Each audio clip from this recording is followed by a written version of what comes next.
welcome everyone to this live town hall. My name is Reverend Dr. Katie Gibbons-Keim. I'm the Director of Religion and Civic Engagement at Odyssey Impact, and I'm joined by my amazing co-host. My name is Mickey Scape-Jones, and I'm the Director of Healing and Resilience Initiatives for Faith Matters Network and the creator of the Daring Compassion Project. Just a quick bit about our two organizations and a quick bit about Odyssey. We are an interfaith media nonprofit, which drives social change through innovative storytelling and media, connecting faith and secular communities.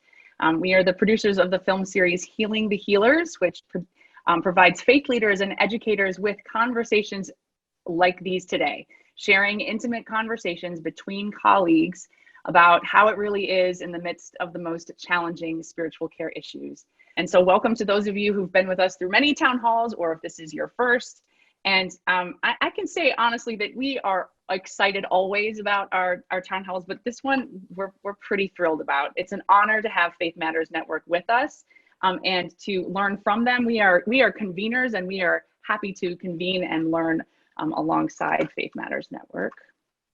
And just to tell you a little bit about Faith Matters Network, if you're not familiar with us, Faith Matters Network is a womanist-led organization that catalyzes social and personal transformation by equipping faith leaders, community organizers, activists with resources for connection, spiritual sustainability, and accompaniment. We also want to give a thank you and a shout out to Chaplaincy Innovation Lab. They also are co-sponsors today in helping us think through this space and uplift the opportunity. And we highly recommend Chaplaincy Innovation Lab as a place to go for chaplains coming from radically different contexts of all kinds for resources and understanding how to think anew in this time about what chaplaincy means. Mickey, would you introduce our fabulous panelists? Yes, so I'm so excited to bring this group of humans to y'all. These are folks that I have the privilege of knowing through my work at Faith Matters Network in a variety of ways.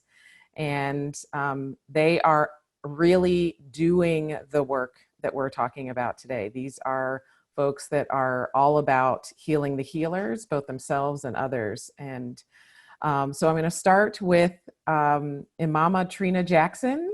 You'll say hi. Assalamu alaikum.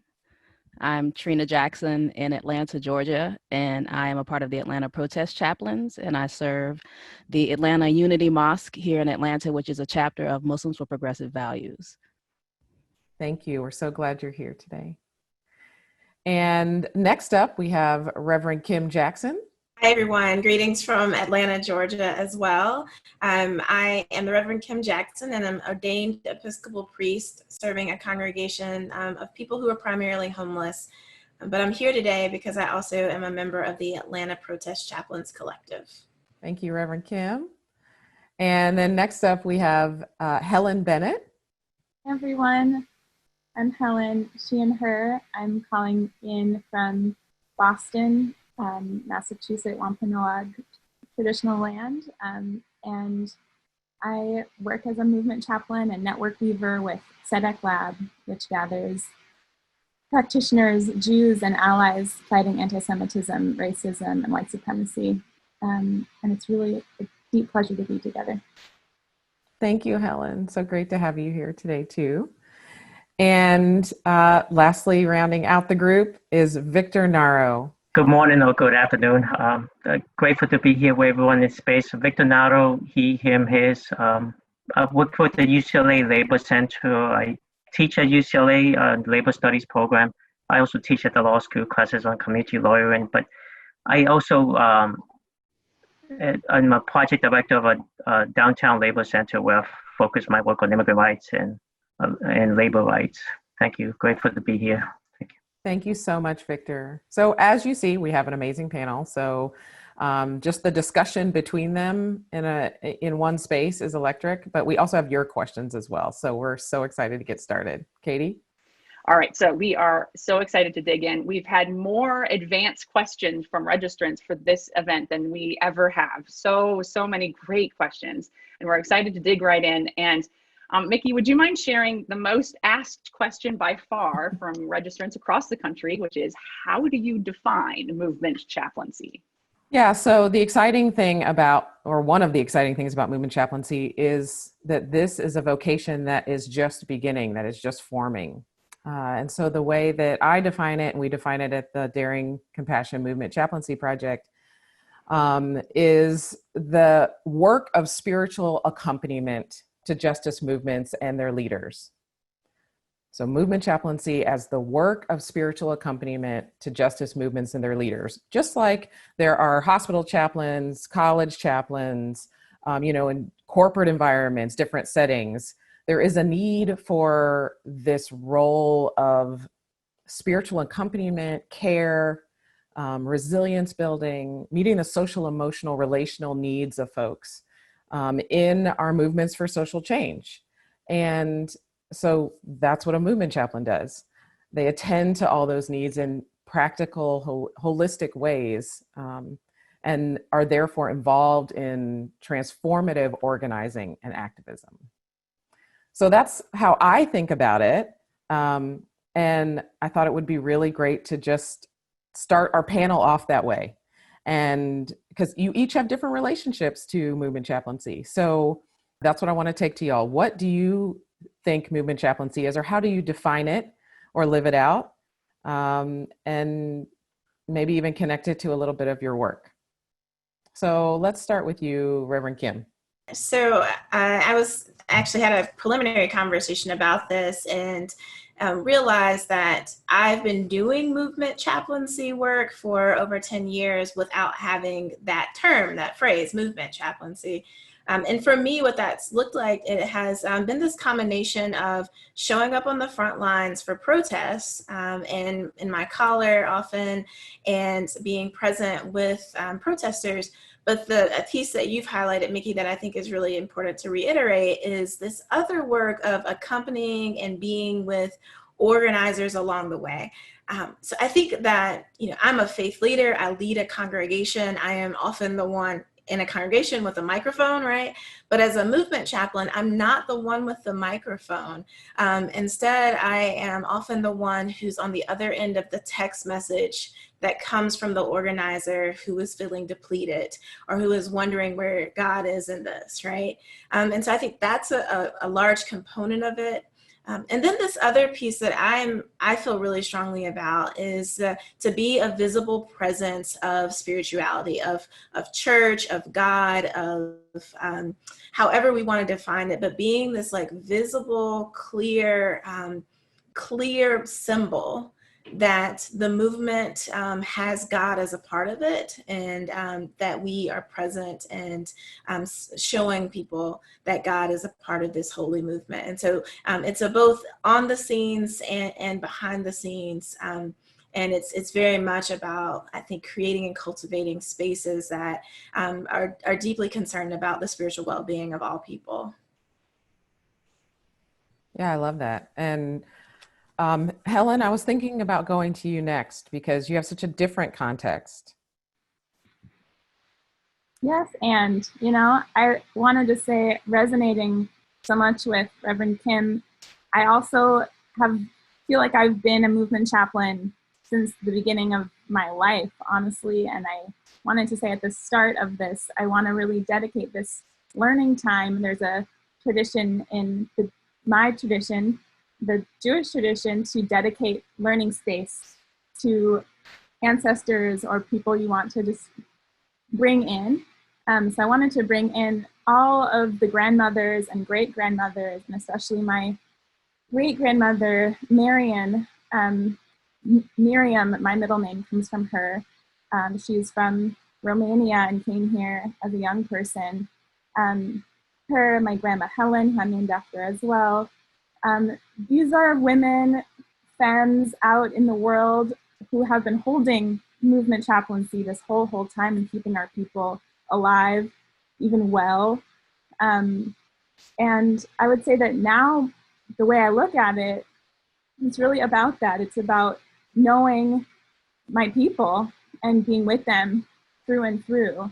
The context that I came up through in kind of putting on this role, like holding it dearly and clearly, came through first discovering that I was an organizer that was like a title. That's like, you can have that as your job. I didn't know that. When I found out about that, I was like, wow, I'm that. Then I discovered there's a thing called spiritual direction, where you can sit with a person, accompany them, be with them through the big questions and not have an agenda. Just be with them in the process of discernment and of becoming. And I was like, oh, that's what I actually am. My organizing always becomes that conversation.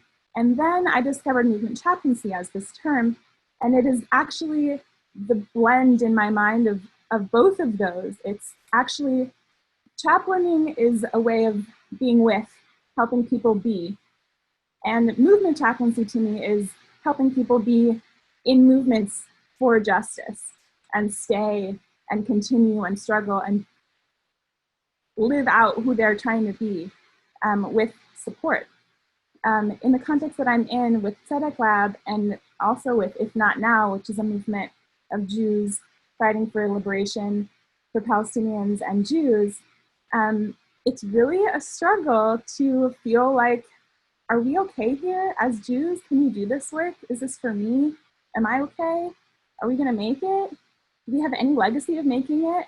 And it's me often saying, actually, yes. Actually, we've made it a long way.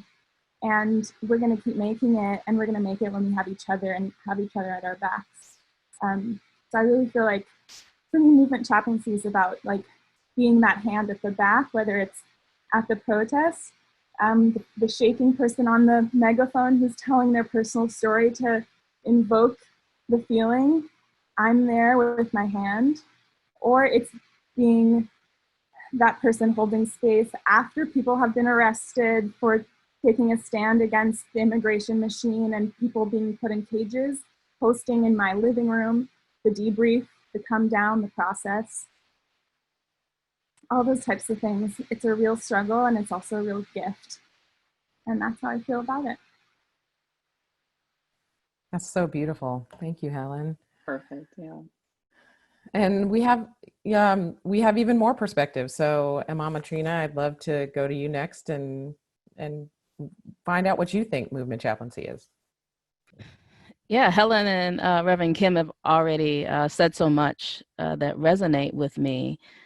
I think one of the pieces that Helen brought up that reminds me that movement chaplaincy is a part of a legacy. Like any kind of anti-oppressive, when I think particularly of Black cultural organizing, part of what we do is position ourselves within this longer legacy. And so I think that we can look back and think about folks like even Ella Baker and Fannie Lou Hamer and Howard Thurman, and we move forward with people like Bell Hooks asking questions about where is your spirit, where's your internality as we're doing this work, because a lot of the work, at least the way we have been trained to do this work until now, is to talk about what we're tearing down and not talking about so much about what we're building up.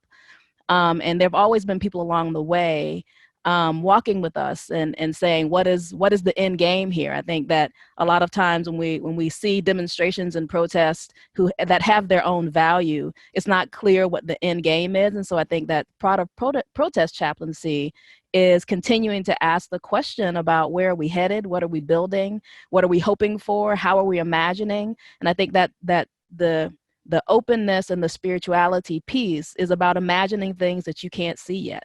Right. And so as movement chaplains who can be physically present on the front line or physically present when we're debriefing and sitting with people as they're making meaning of what's happening now, I think a lot of the work that I find myself in right now is with people and organizations talking about policy change that creates what we want to have, what we want to be living in 5 years from now, or even 50 years from now. How are we imagining that thing that seems impossible right now and retro engineering? And so chaplains are often those people who, like, we practice the impossible. We practice imagination. We practice thinking about and visualizing and living into invisible things. And so being in the room as we imagine and even experiment and play together is a real honor, because that's often a very vulnerable space for people. And so, like much of chaplaincy, we get invited into what are very vulnerable yet critical spaces for people to imagine how our lives together can be different. Yeah. And first of all, I'm thinking about your bookshelf. I think I would just want to sit in front of your bookshelf. It probably looks a lot like mine because all those people you were naming are have those, books about them and by them. And, just thinking of the legacy, I think about Remnants by Rosemary Freeney Harding and Rachel Elizabeth Harding. And that to me is a text for movement chaplaincy. The Mennonite house in Atlanta to me is they were living out movement chaplaincy there, providing the table where even Coretta Scott King would come and just rest, the place where Fannie Lou Hamer could come and just rest. And so I'm so deeply inspired by that tradition that is already laid out for us, both from our theological traditions and from the movement. They combine that there. And so learning that we already have that lineage, like Helen said, and we're able to then bring it out now in this movement chaplaincy idea. So Victor, what are your thoughts on movement chaplaincy and how does it work in your context? As a new movement chaplain, this is still an evolving process for me, but I have realized through the Daring Compassion course from last year to become a certified movement chaplain that there is that connection to legacy.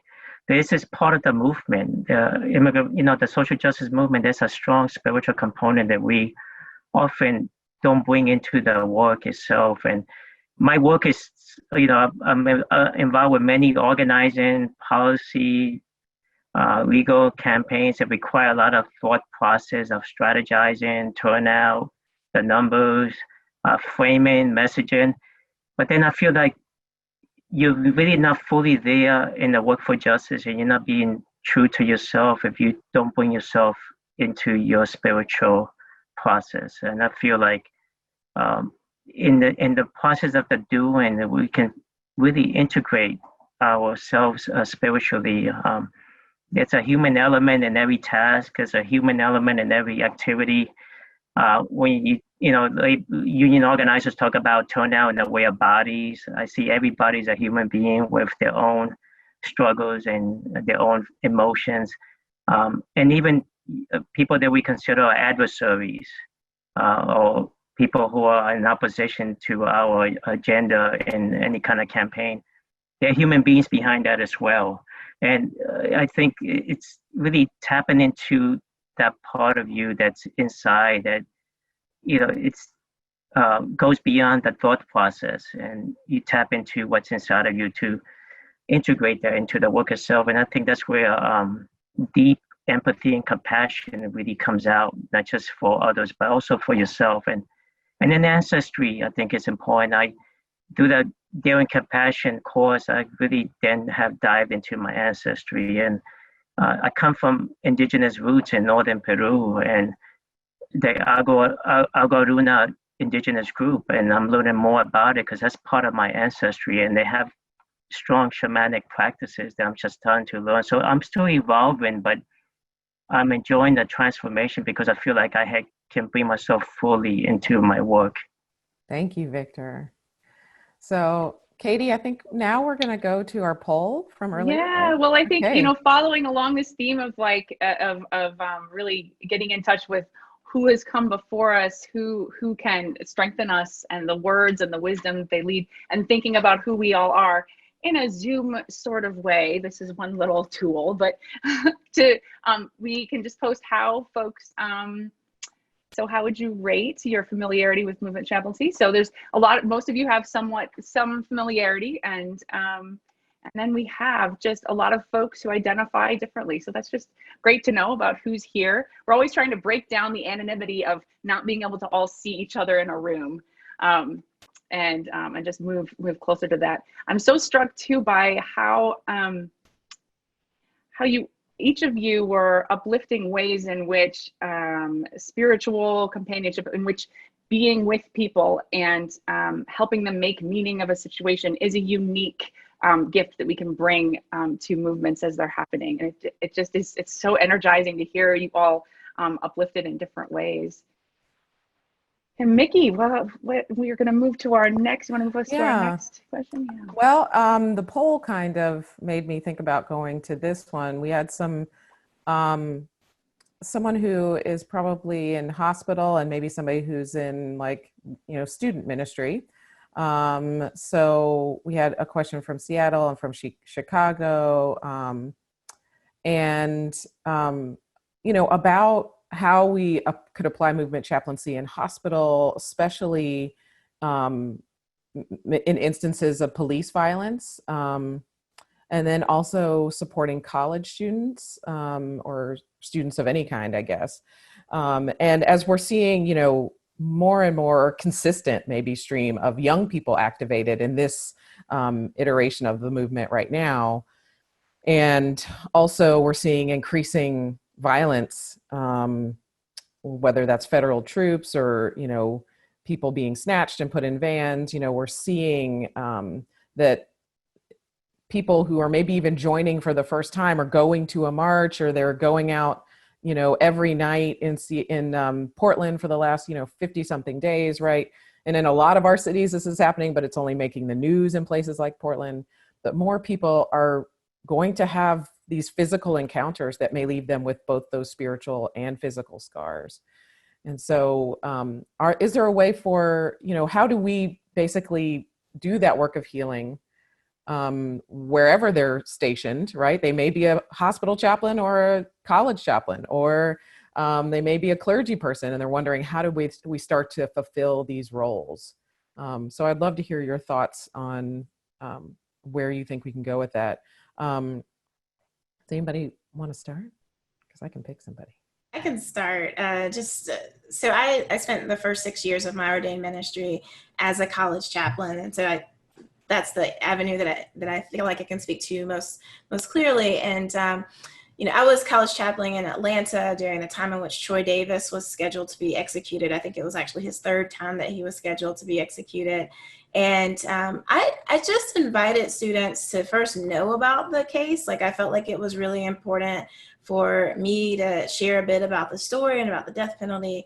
And then I just found like they ran from there. They were just like, oh my gosh, this man is about to be killed. We have to stop it. And then I just got to kind of sit back and be the chaplain when they needed somebody to ask questions, right? Some of that was about helping them organize. Like, how do you organize students on a college campus? Like, students have a lot of passion around it, but they don't necessarily know how to do it. I mean, they know how to use social media really, really well, but then when 500 people sign up, they have no idea what to do with that group of people, right? And so I got to help them think through those steps and processes.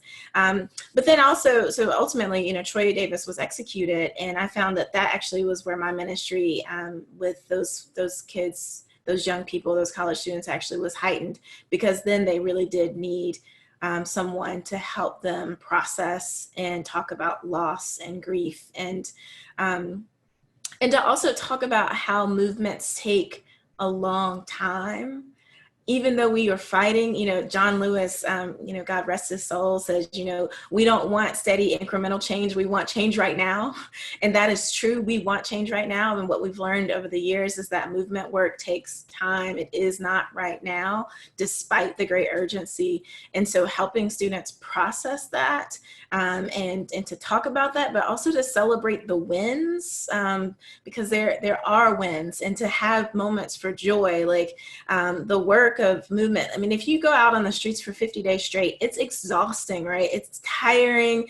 There's a lot of energy that's put in it. And so, I opened up my chapel just for us to have a game night. It had nothing to do, ostensibly, nothing to do with the movement work, but everything to do with the movement work, because people need space for joy and for fun. And so I just want to encourage people, if students are engaged, to say hey, here's a space where you can come and you can bring your questions, you can bring your tiredness, you can bring your upsetness and your joy.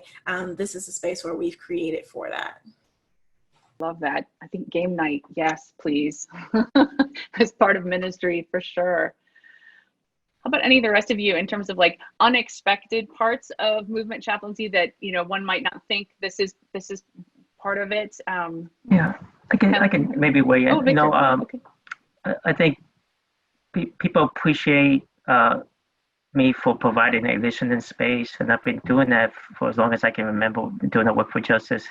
I didn't realize until recently, until I became a movement chaplain, that that is part of my providing a spiritual space for people to feel like I'm fully present for them. Like I give them a space where they feel somebody's really listening from the heart, being there for them, and not like preaching to them or giving them advice, but especially when they suffer from an experience that triggers something inside of them that causes trauma. And I'm a legal observer. I'm with the National Lawyers Guild Network in Los Angeles. So my participation on the streets has been really, until recently, being there to provide the legal support, the support for the arrestees, and then the post, what happens afterwards when they get citations, and providing a legal support system. And I think that's very critical and important. But there also needs to be, just as important, is that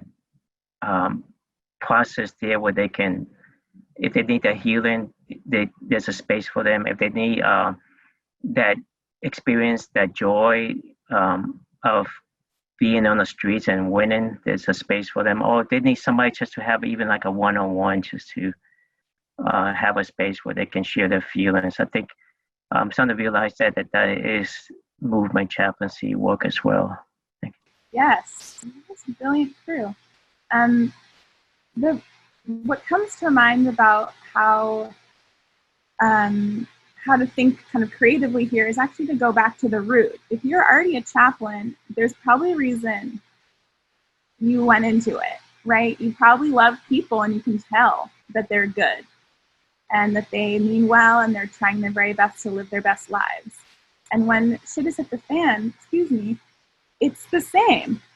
The same situation is on our hands.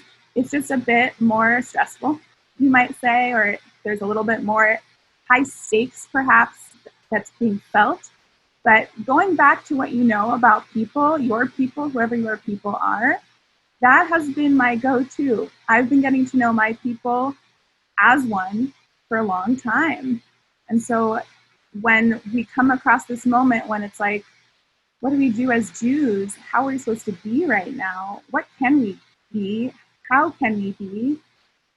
It is really a support to say, oh, we are revolutionary people. And I see that in each one of you. And having regular calls already on the calendar, like regular chavrutas, the Hebrew word for friend, buddy, or comrade, where a third essence of divine spirit can come to life when you're in it together with that peer who's really there with you. Making space and setting up those connections and leaning on them when it has become hard. That's, I think, the special sauce of this role, is being able to tell that we're going to be in cycles of this hard, big work. And we can actually anticipate that we're going to need each other in the light, good times and in the heavy, hard times. And we can envision that, and as Imama Trina said, we can be in that imagination and lead our people through that with grounding and knowing. A teacher of mine, Carlos Saavedra, says, wisdom is knowing how long things take. And I really hold that when I'm looking at the long view and trying to understand, goodness, what's happening today? Oh, this is gonna be a little bit of a journey. But as long as we have our good people with us and they know that we're with them and we know that they're with us, we're going to get right through. And I think you're uplifting too, like go ahead, Imama Trina. Oh, I just want to add a short piece. So I spent the majority of 2018 in the hospital, and no chaplains came to see me. But when people did come to see me, mostly doctors and other health professionals, some of the things that I discussed with my wife when I was conscious was, these people need implicit bias training, right? Like, because they're bringing all of the stereotypes, they're bringing all of the assumptions into the room with me at my most vulnerable space, and it did not feel safe. And so part of what I say in these moments for people who are not necessarily in spaces where there are clergy, but they're chaplains, is first of all, we can broaden the definition of what it means to be a chaplain. Like that definition is the boundaries are definitely perforated. And so it's not one thing, as we've already said, but also this is an opportunity to sharpen our own political analyses, right? This is our time to do our own work, because whenever you're in that space to hold space for people, or you're being a chaplain, whatever you've been putting in is what's going to come out. That doesn't mean you're going to be preaching and teaching, but you will have a depth of understanding, right? If you have been sharpening your political analysis, your social analysis about what's happening in the world right now. And so if you don't know where people are and how they're talking about protests in Portland, and then you go and try to be a chaplain to someone who's been harmed by the police or the feds, what can you offer if you don't have some understanding of what's happening politically and how they were placed? And so I think one of the pieces that I would offer is that this is a time for all of us to be figuring out who we're listening to, how are we sharpening our analyses around what exactly is happening, and who am I listening to tell me, to help me understand this narrative, and what narrative am I creating for myself? And so when we do the work of chaplaincy, whatever that looks like, we bring all of that with us. And so if we don't have some well to draw from, we may actually end up doing more harm than good for people. Mm-hmm. So true. Absolutely. And I see, oh, go ahead, Nikki. Well, I was just going to say that it calls to mind so many different things about kind of how we do this work and who we are when we come to it. In our Daring Compassion Movement chaplaincy training, I see people asking about training, and that's come in on some of the questions. I initially thought it would be a lot of people who were maybe not already theologically trained, or maybe had some kind of training, but we're still kind of a lay person. And it was really a wide range of folks. Religiously, where they, if they were already ordained or if they were already a chaplain, because, in some ways this is an all hands on deck situation. People are wanting to use the skills they have, the training they have, to show up in a good way, to be a part of this social change. And one of the other things then that has come up is, how do we show up in our different ways, right? We, many of us that are involved in movement understand that those who are most impacted need to be the ones leading. But there can sometimes be confusion on what leadership and what stepping back and serving or following that leadership looks like, especially for people who have been told as religious leaders or as faith leaders that they should be leading, that they need to always go out and make a statement. And so we have gotten a couple of questions about what do you do as a white person? How do you show up well as a movement chaplain, whether that's showing up to protests, whether that's trying to be there as someone to debrief with later, or to do a ceremony about grief or whatever. How do we center Black folks and other people of color? Or, also there is a rise of anti-Semitism. So how do we then, center folks, Jewish folks and people who are the, targets of anti-Semitism? And so I would love to hear your words on that, because I know specifically, Reverend Kim or Imama Trina, if you want to speak to this, in Atlanta, you've had to specifically talk to folks about, how we're showing up, or this is a call for Black chaplains for this event. This is a call for white chaplains to come and show solidarity. Like, you've had to navigate that. So I would love to hear y'all expound on that a bit. Wow. I mean, so these are all such great questions. And Trina, I'll talk to you later about putting me on the spot for it. We have struggled. As a person who's done movement work for a long time, I am very clear that we have to center Black lives and that we have to follow Black leadership. And I'm also very clear when it comes to the Black Lives Matter movement specifically, that movement is not church-centered. That movement is a secular movement that has come from mostly Black queer women. And therefore, those are the leaders. And so we have to center them. And so we have very explicit conversations, yes, to say. So I'll give an example. There was a shooting that happened here in Atlanta at the Wendy's. It's in a Black neighborhood of Peoplestown. I've worked and done ministry in Peoplestown, but I am not a leader in that space. And so, we responded to the call to leaders. And then when we got there on the ground, I met with the other Atlanta protest chaplains, and I pointed specifically and said, like, listen, this is the person, this Black queer person right here who is from this town. That's who we're gonna follow. You have questions, you need to ask them, because this is where we are. And I recognize that white people often really struggle to follow Black leadership. They haven't practiced it very much. And so I felt like we just had to keep reminding. And yeah, this is just, it's incredibly complicated, because we do have to talk about decolonization of organizing. White folks come with a certain methodology for organizing that is actually often not decolonized, and it's certainly not Black centered. And so, we as Atlanta protest chaplains have, I think, really struggled. We asked our core team, which was, it started out intentionally multiracial and multi-faith.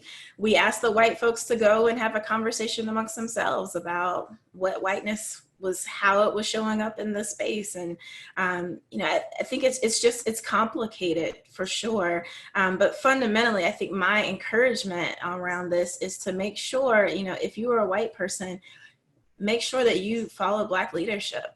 This is a movement for Black lives. And so you need to follow Black leadership and ask questions. Ask them, do you want us here? I think that's like a really important, like, do you want us here? And if the answer is no, then that's okay. And if the answer is yes, then you show up and you still follow their lead. So that's a little bit of background on that. Thank you. That's really helpful. I mean, what I would like to add to that, thank you so much, Reverend Jackson. What I would like to add to that is the importance of relationship building. We don't, because I think sometimes it's privileged concept that we can do it all, we can jump in there, we can beat that person to fulfill that need. But I try to build a community around me of not just like interfaith activists, but also people from a wide spectrum of, even like young activists, older activists, generational network. So that way, it's the ability to step back and know you can tap into the network and bring the right person to that space, that need. And I think that's just an important role of a movement chaplain versus feeling you can take it on and you can figure it out. Because sometimes I may not be the best person to fulfill the need of a particular space, a particular need, but then I can bring in the right person and then make that connection. I think that's an important role of movement chaplains. I would add, a dear comrade, Rachel Plattis, has said, structure is a proxy for trust. And I think the role of movement chaplains in cases where it's sticky, like what we're talking about, is to set up structures so that we can get a little bit closer to trusting each other, following each other's lead, doing the thing that's actually rooted in liberation. And I'll say that the structure that I've set up through Tzedek Lab is this national network of practitioners who are in many different formations around the roles they hold, but also around the identities they hold. And we have a White Folks Caucus, we have BIPOC, Black, Indigenous, Jews, and folks of color caucus. We have Mizrahi and Sephardi Jews from Africa, Eastern places, Spain, that don't fit in, especially necessarily.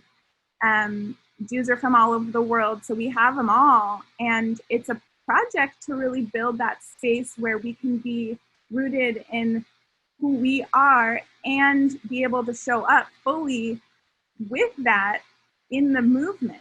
If we don't show up fully with what we are and how we have come to now, we're shells of humans in the movement. So true. Like it should be done. Humans who are free bring along more freedom. And if we can follow each other in that way, then we actually all get there. And there's actually enough space. There's an abundance of space for all of our freedom. So when we can do that, I feel like hold each other in these containers and in process, we can be in that learning, in that uncovering and remembering, and we can be active, thoughtfully, and in community. Helen, I love that, and that it also lifts up, like I'm just thinking about structure. Structure is a proxy for trust. That glues so many things together in my head. And also just naming what structures are helpful. We've had so many questions, specifically, it looks like Cassandra, how do movement chaplains keep themselves well, avoid emotional, spiritual, and physical burnout? That is a big question that comes up a lot. Actually, Victor, if you wouldn't mind sharing, I know there was a conversation we had together as panelists before the conversation, just about things you wanted to share. If you wouldn't mind sharing about self-care and your journey there. Yeah, and because self-care is one of those terms that's been used in many different ways, and I think it's also been privatized for benefits and profits, and it's been capitalized, I guess. About 5 years ago, I think before, because I'm going my own transformation, I think this process of a movement chaplaincy has helped me in that process of realizing that we have to shift from what is known as the martyr syndrome in progressive justice work, because I was living that syndrome. I was the walking example of the martyr syndrome. Up until 5 years ago, I was like 80 hours a week. If I burn out, I just take my 2-week vacation and come back all energized and ready to burn out again.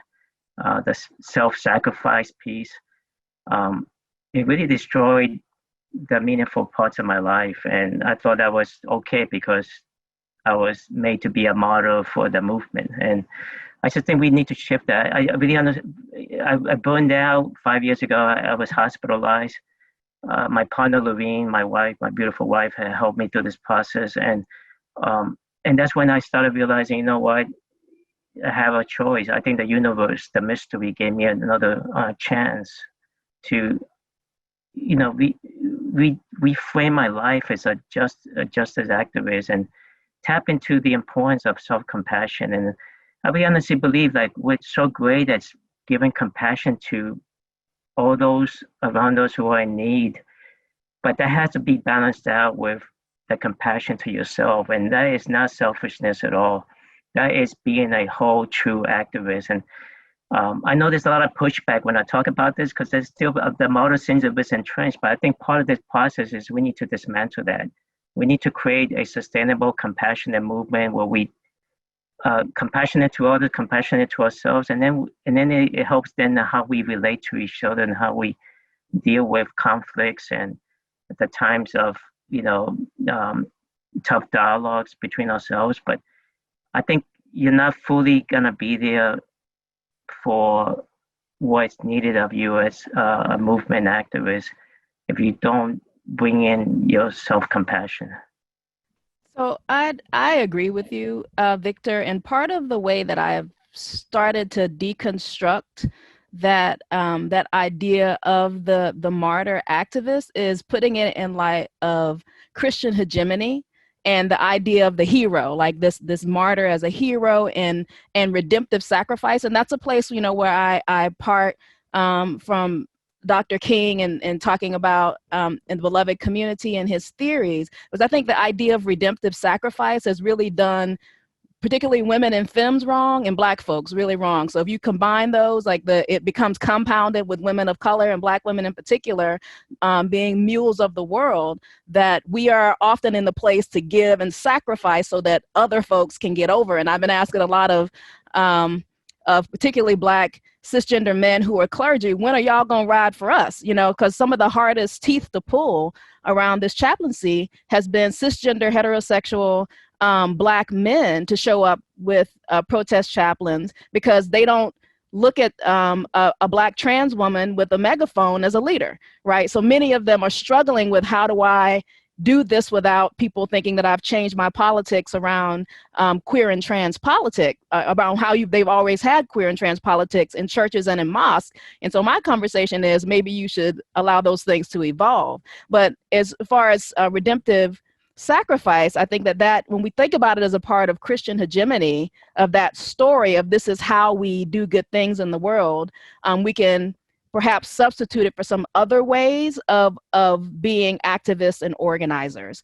I also think that part of what presses us into this is a larger conversation of our performances of progressive piety. Like, are we putting the right pictures on our profiles? Are we putting up, the right things so everybody knows that I'm down for the movement?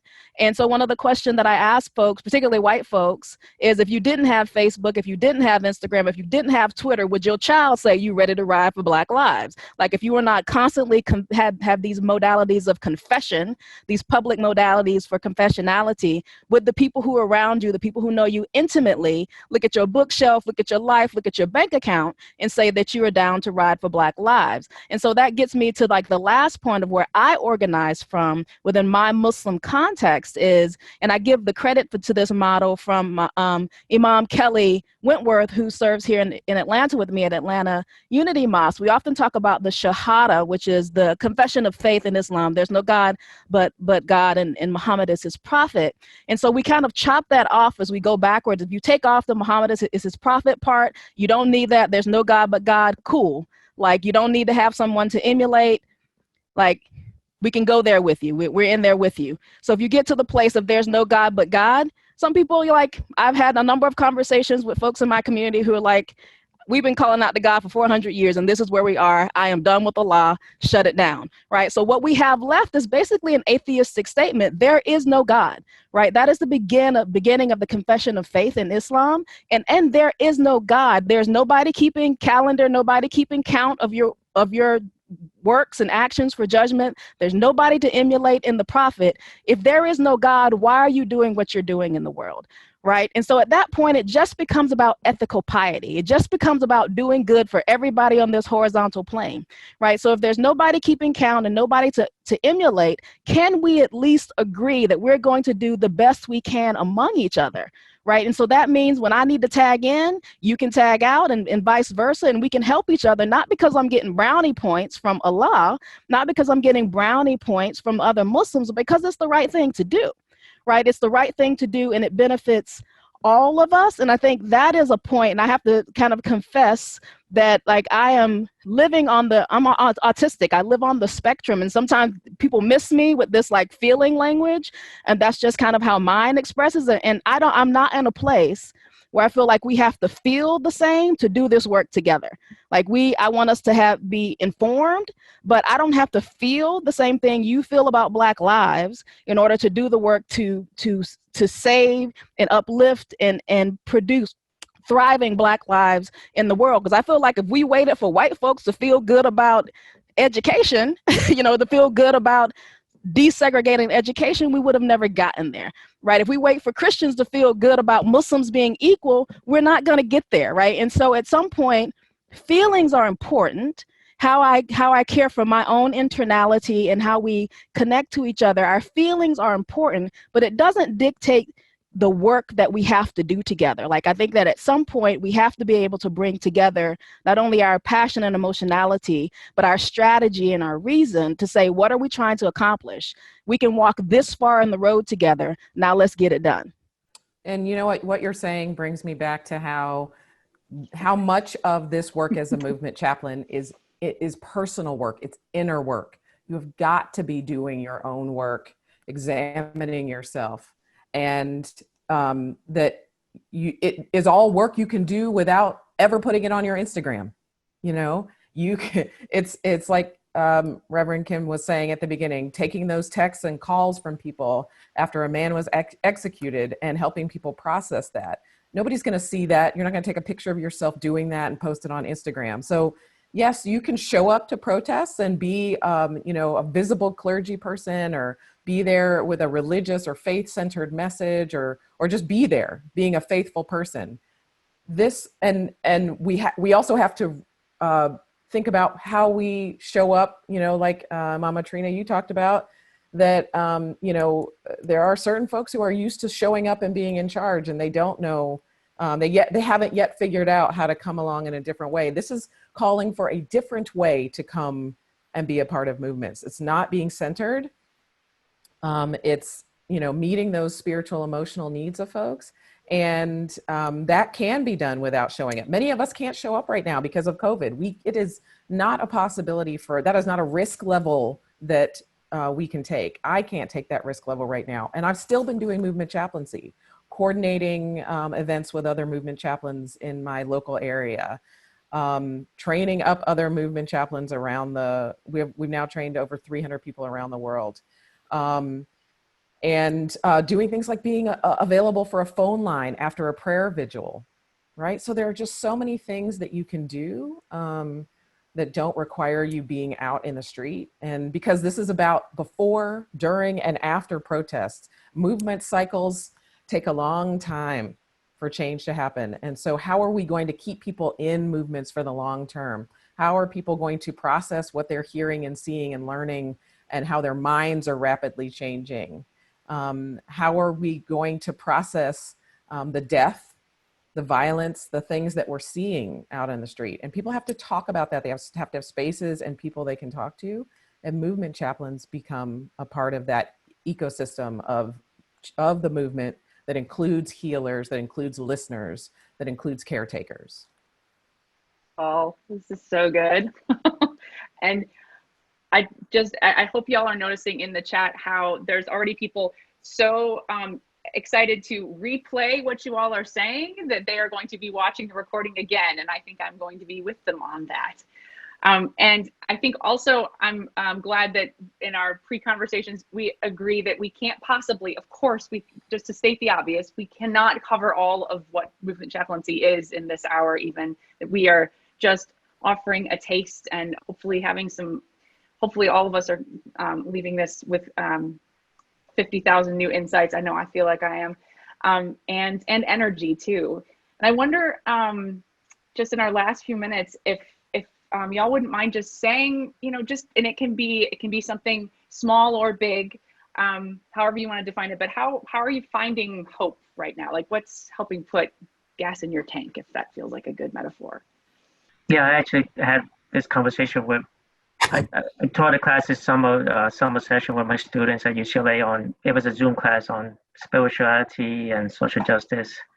And this issue of hope came up, this question of hope.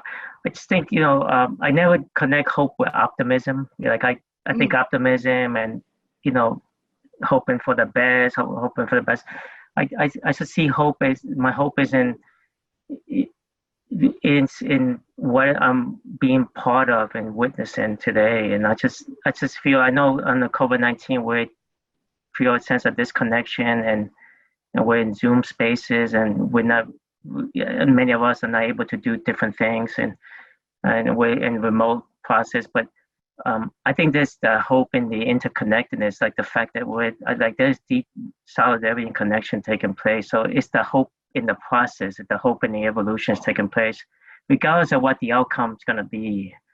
Because I think then that shifts me to optimism, and that's for me, that optimism is a false way of talking about hope.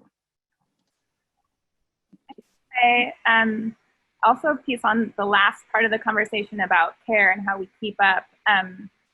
There's a thought in Jewish tradition that there are 3 relationships that we are in constant cultivation of, we are constantly stewarding and caring for, or are offered to be, and those are Ben Adam Le'atzmo, between the person and themselves, Ben Adam L'Chavero, between the person and their peer, their fellow community, and Ben Adam L'Makom, between the person and Makom in this context is a word for God that means place or space, divine figure, that thing. So I want to say that for me, and the practice of a weekly rest day, Shabbat, is a real rejuvenating and supporting gift in my tradition that I think we can all actually take on. Have a Shabbat for you. And I want to say that hope for me comes from knowing that we're closer than we've ever been. When I can hold that, we're closer than we've ever been, we're on the way. And that's really the way forward for me in this work, is being clear about that, reminding each other of that, and being reminded of that by my people. I'll let Trina have the last word here, and just say that for me, when I hear that question, where do I find hope? I'm reminded of standing beside a young man on the highway. It was early in the protests, and a group of people had gone to kind of take over the highway and change their minds. But there was just a young Black man who stood just square, shoulders, with his head kind of tilted up, and he was looking with great, with this like clear sense of who he was, I think, while he stood there, and the highway patrol people were lined up, in front of him, and he just stood his ground. And I stood with him on one side, and another protest chaplain stood with him on the other side, just to give him space. And a tear started rolling down his face, and I just watched him stand in that place. And I didn't know his story at the time, but I knew that there was something happening for him in that moment as he just stood. And so we just stood with him. But the point where I found hope in it was, coming back 3 weeks later and watching him have a megaphone in his mouth and leading the cheers and the chants, and it was clear to me, he got his grounding, he got his healing in that space as he stared down those state troopers, who I later learned, that his brother had been killed by police officers. And so, I find so much great hope in that young man, and in the stories, and in seeing young people find their grounding, find their strength, and demanding change. I am so proud of those young people, and I am so hopeful that this world will change. Even if they have to burn the whole thing to the ground, they are hell-bent on change, and that gives me so much hope. Thank you all. I think that I am experiencing hope, and I'm seeing a new way. There's a ayat in the Quran that says that if you save the life of one person, that you're saving all of humankind, right? And I am watching people struggle over saving their lives. A lot of times I talk with Christians, and I say that my liberation is, your salvation is wrapped up in my liberation, right? That your soul is on the line. Unless you're doing this work because your soul on the line, you're missing it. And I see people struggling, and as we know from the old, I guess it's not a Negro spiritual, but old Black folk songs, freedom is a constant struggle. And I see people who are in the struggle and won't let go of the struggle, in the sense that they recognize that this struggle is a part of their living and their life. And that struggle for me, I used to teach chemistry, I used to be a high school chemistry teacher, is similar to a sermon that I preached recently about the different types of change. There's physical change and chemical change. And this struggle is a chemical change in which there is a reconfiguration on the molecular level. So the struggle that people are in, it's not just this superficial thing that these corporations put out these statements and stuff. People are struggling on the fundamental transformative level. And I'm with Helen. That means we're closer than we've ever been before, right? And so that gives me hope that people are in the struggle. You can struggle while you're resting, right? Even rest. Talk to the nap ministry. I hope the nap bishop is on here right now. That is an act of resistance, right? That is a part. Napping and resting is an act of resistance. And so when I see that, and as many of you know, Kim and I live on a farm together, on our Afrofuturistic urban farm here in Atlanta. And as we have these conversations about struggle, we watch our animals reproduce in this season. Like just the other day, there were 12 ducklings coming up the hill. We didn't even know they were alive, right? And so life persist, no matter how small life defends itself, no matter how small, liberation is coming. Liberation defends itself. It breaks through. It is the mystery that will break through. And I have hope that in this struggle, in this stirring, in this fire, in this exposure, that it's gonna break through. And I have all the hope about it. I have all the hope that we are breaking through in this moment, in our generation. And we're taking the baton that's been passed to us, and we're getting a nice fat baton to pass on to the next generation. And I love it. I feel it. Ooh, I'm thankful for that sermon. Thank you very much. Now I feel all filled up, ready to go, ready to hit the next thing.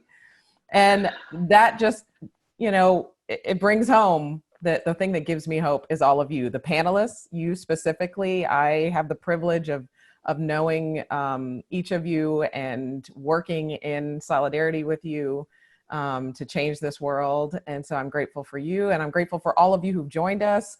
The many people, I hear from so many people around the world who are interested in healing the healers, interested in how do we bring more healing and resilience to our movements for social change, to our attempts to change our communities, our neighborhoods, our countries, our world. And so you are the hope, because you're the ones who are wanting to do this work and who are already doing this work and just need to find each other and continue to build communities together. So thank you. Amen. Yes, and it's just, from Odyssey's perspective, it's a total honor to be in y'all's presence, to partner with you. And just to remind everyone, just the quick little last bit, this entire event has been recorded and will be available as a free resource on Odyssey's Healing the Healers website. And everybody who's registered will receive a link by email. And there'll be a resource prepared with different highlighted clips and reflections and questions. It's going to be great. So feel free to share that with your networks. We hope you stay connected to Faith Matters Network and to our Healing the Healers and Odyssey Impact networks and to the Chaplaincy Innovation Lab. To the questions, those of you who are like, how can I follow all these amazing panelists? Oh, it happened. How did the two? They found each other in any last words? Oh, it's so nice to see people in the same frame. I just want to remind people that they can connect with us at Faith Matters Network for both the Daring Compassion Movement Chaplaincy 12-week training that will start again in October. We don't have dates for next year yet, but we do have a group starting in October. And both Helen and Victor went through that course. And then we've been having some Movement Chaplaincy 101s that are just an hour and a half. And we may have a few more of those in the fall, but for sure we will just be having some webinars on different healing topics. So just stay in touch with me and Faith Matters Network for that. Yeah, I don't know if anybody else has things to share. Atlanta, y'all are popping. You got, people coming out your ears wanting to be trained. Yeah, Atlanta's where it's at.